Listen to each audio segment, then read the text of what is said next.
Hello दोस्तों, कैसे हो। मेरा नाम है लक्ष्मण और आज हम statistics in education and psychology की वीडियो सीरीज में आगे बढ़ते हैं और जानते हैं एक खूबसूरत सी चीज़, नॉर्मल प्रोबेबिलिटी कर्व। तो आइए शुरू करते हैं। यहाँ पे हमें एक डेटा का डिस्ट्रीब्यूशन दिया गया है, फ्रीक्वेंसी डिस्ट्रीब्यूशन दी गई है। ये कुछ नहीं है बल्कि एक क्लास 9th का टेस्ट हुआ था मैथमेटिक्स का, और उसमें बच्चों के मार्क्स दिए गए हैं। ये बच्चों के मार्क्स हैं, यानी क्लास इंटरवल्स, और उसकी ये फ्रीक्वेंसी है, करस्पॉन्डिंग फ्रीक्वेंसी की इतने के बीच फ्रीक्वेंसी 1 है, 2 है, 4 है, यानी इतने बच्चे कितने मार्क्स पाए हुए हैं, तो ये फ्रीक्वेंसी है। और ये उनके टैली मार्क्स हैं। टैली मार्क्स क्या है कि बस ऐसे ही 1 है तो 1 है, 2 और ये 4 और ये 7, ये इनके टैली मार्क्स का रिप्रेजेंटेशन है। यहाँ पे आपको एक पैटर्न दिख रहा होगा। क्या पैटर्न दिख रहा है? ध्यान से देखो, इसमें कुछ पैटर्न होगा। ओके, अगर पैटर्न दिख गया है तो कमेंट सेक्शन में बताइए, और अगर अभी नहीं दिख रहा है तो इसे हम आगे जानेंगे। अब जैसा कि हम सभी जानते हैं कि डिस्क्रिप्टिव स्टैटिस्टिक्स के अंदर हम डेटा को ऑर्गेनाइज कैसे करते हैं, हम ये सीखते हैं। हम कुछ सेंट्रल वैल्यूज मेजर करते हैं, जिसे हम मेजर ऑफ सेंट्रल टेंडेंसी कहते हैं, जो कि मीन मीडियन मोड के थ्रू हम जानते हैं। अब हमारे डेटा सेट में कुछ वेरिएशन होता है, जिसको हम स्टैंडर्ड डेविएशन से मेजर करते हैं। ओके, और बार ग्राफ हम बनाते हैं, हिस्टोग्राम बनाते हैं, फ्रीक्वेंसी पॉलीगन बनाते हैं, जिससे कि हमारा जो फ्रीक्वेंसी डिस्ट्रीब्यूशन है उसके शेप को हम समझ सकें, उसके शेप को हम जान सकें। ओके, तो ये सारी चीज़ें क्या बताती हैं, क्या नहीं बताती हैं, और ये जो हम जानना चाहते हैं नॉर्मल प्रोबेबिलिटी कर्व, इसका इस्तेमाल हम क्यों करते हैं। ओके, तो इसे हम यहाँ से देखते हैं किसी एग्जाम्पल से। जैसे कि ये जो मीन मीडियन मोड आ रहा है, इन सारे स्कोर का क्या मतलब है। जैसे कि हम जानते हैं कि मीन एक रिप्रेजेंटेटिव वैल्यू होती है जो पूरे डेटा सेट को कंसीडर करती है, पूरे डेटा सेट को रिप्रेजेंट करती है। लेकिन अगर हमें कुछ रेफरेंस पॉइंट मेजर करना हो, जैसे कि अगर हम कुछ डेटा कुछ लेवल बनाएं, तो वो मीन मीडियन मोड नहीं बता सकता। जैसे कि हम क्लास में अगर ग्रेड्स डिफाइन करना चाहें कि कितने स्टूडेंट्स ए ग्रेड पाए हैं, कितने स्टूडेंट बी ग्रेड पाए हैं, कितने स्टूडेंट सी ग्रेड पाए हैं, कितने स्टूडेंट डी ग्रेड पाए हैं। अब जैसा कि सभी बच्चे की एबिलिटीज अलग अलग होंगी, तो उनके ग्रेड्स भी अलग अलग होंगे।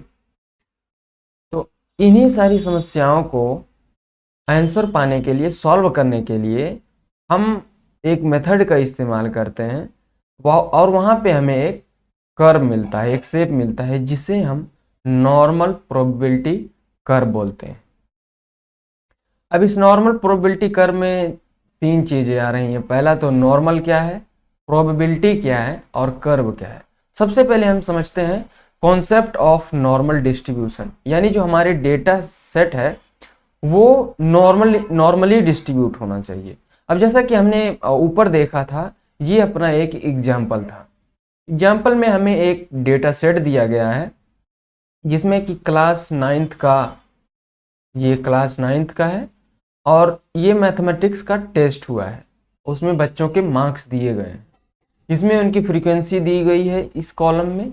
टोटल 150 स्टूडेंट्स हैं, और उनका ये क्लास इंटरवल दिया गया है, और उनकी ये टैली मार्क्स दी गई है।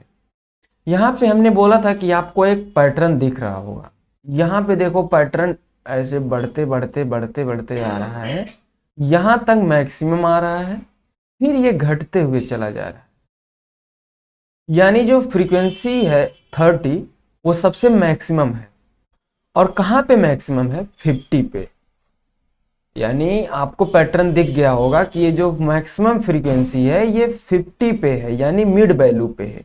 ये एकदम बीच में है, ये एकदम बीच डेटा सेट पे ये मैक्सिमम फ्रीक्वेंसी आ रही है। ओके, तो ये पैटर्न है। और यहाँ पे आपको एक पैटर्न और दिख रहा होगा कि ये देखो, यहाँ से चीजें घटती चली जा रही हैं। ओके, इस तरफ, और नीचे भी ऐसे ही सेम एकदम से चीजें घटती चली जा रही हैं। तो यहाँ पे ये कुछ पैटर्न्स हमको दिख रहे हैं। ओके, यही सारी चीजें हैं कि सिमेट्रिकली, मतलब ऊपर से लेके नीचे तक सिमेट्रिकली डिस्ट्रीब्यूशन है, यानी घटती वैल्यूज चली जा रही हैं। तो अगर हम इस डेटा सेट का एक कर्व बनाना चाहें, फ्रीक्वेंसी डिस्ट्रीब्यूशन बनाना चाहें, और उससे हम एक फ्रीक्वेंसी पॉलीगन बनाना चाहें, तो हमें वहाँ पे क्या मिलता है। जैसे कि अब हमारा क्लास इंटरवल था ना, तो वो क्लास इंटरवल कुछ ऐसा था। यहाँ पे देखो, यहाँ पे 15 to 19, 20 to 24, 25 to 29, ऐसा कुछ है। तो यहाँ पे हमारा जो फ्रीक्वेंसी क्लास इंटरवल है वो हमने 10, 20, 30, 40, 50, 60, 70, 80, 90 ऐसे करके हमने बनाया हुआ है। और उसके बीच ये जो 15, 19 और सारी चीज़ें आ जाएंगी। तो वहाँ पर देखो 10 से 20 के बीच में एक बच्चा पाया होगा, 20 से 30 के बीच में कितने स्टूडेंट्स होंगे, 30 से 40 के बीच में कितने स्टूडेंट्स होंगे। तो यहाँ पर ये जो डॉट है यही है फ्रीक्वेंसी। यहाँ पे एक्स एक्सिस पे हमने क्लास इंटरवल मेजर किया है, मतलब डिफाइन किया है, और वाई एक्सिस पे हमने फ्रीक्वेंसी को डिनोट किया है। ओके, और ये फ्रीक्वेंसी को हमने ऐसे ऐसे हम रिप्रेजेंट करते चले जाएंगे ऐसे। ओके, और यहाँ पर फिर हम ये जो डॉट्स होंगे इनको हम ऐसे मिलाते चले जाएंगे। तो यहाँ पर ये जो शेप मिलेगा इसे ही हम फ्रीक्वेंसी पॉलीगन बोलते हैं। ओके, और ये फ्रीक्वेंसी पॉलीगन एक खास किस्म की आकृति मिली हुई है। यहाँ पर एक घंटे जैसी आकृति मिली हुई है, इसे ही हम टेक्निकली नॉर्मल प्रोबेबिलिटी कर्व बोलते हैं। ओके, और अगर आप इस डेटा सेट का मीन, मीडियन और मोड निकालेंगे तो आपको तीनों चीजें सेम मिलेंगी। Mean equal to median equal to mode, और इसकी वैल्यू आएगी 52। ओके, इसी कर्व को हम नॉर्मल प्रोबेबिलिटी कर्व यानी एनपीसी बोलते हैं। इसमें जो तीनों चीजें हैं, मेजर ऑफ सेंट्रल टेंडेंसी, वो सेम है।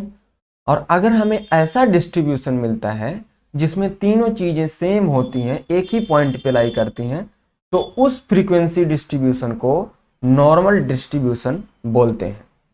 ओके, तो हमने समझा नॉर्मल डिस्ट्रीब्यूशन क्या है। उसके बाद अब आती है कि इसकी थ्योरेटिकल बेसिस क्या है। Theoretical basis of normal probability curve, ये इसकी किस थ्योरी पे ये बेस्ड होता है। अब NPC is based upon the law of probability. Probability भी स्टैटिस्टिक्स और मैथमेटिक्स का ही पार्ट है। तो ये जो एनपीसी है ये प्रोबेबिलिटी के लॉ पे बेस्ड होती है, जिसे फ्रेंच मैथमेटिशियन अब्राहम डी मोएबर ने खोजा था, और इसे 18 सेंचुरी में खोजा था। और इन्होंने ही इसकी मैथमेटिकल इक्वेशन और ग्राफिकल रिप्रेजेंटेशन को दिया था। ओके, अब आगे बढ़ते हैं तो हमें फिर जानते हैं कैरेक्टरिस्टिक्स ऑफ एनपीसी। तो यहाँ पे हम कर्व बनाते हैं और उसको देखते हैं कि इसकी कैरेक्टरिस्टिक्स क्या क्या है। It is symmetrical. सिमेट्रिकल का मतलब अगर हम इसको सेंटर मान लें तो ये दोनों तरफ एकदम सेम आकृति होगी, एकदम सेम चीजें होंगी। जैसा कर्व इस तरफ वैसा ही कर्व इस एंड पे। Okay, normal curve is unimodal. Unimodal का मतलब जिस डिस्ट्रीब्यूशन में एक ही मोड हो।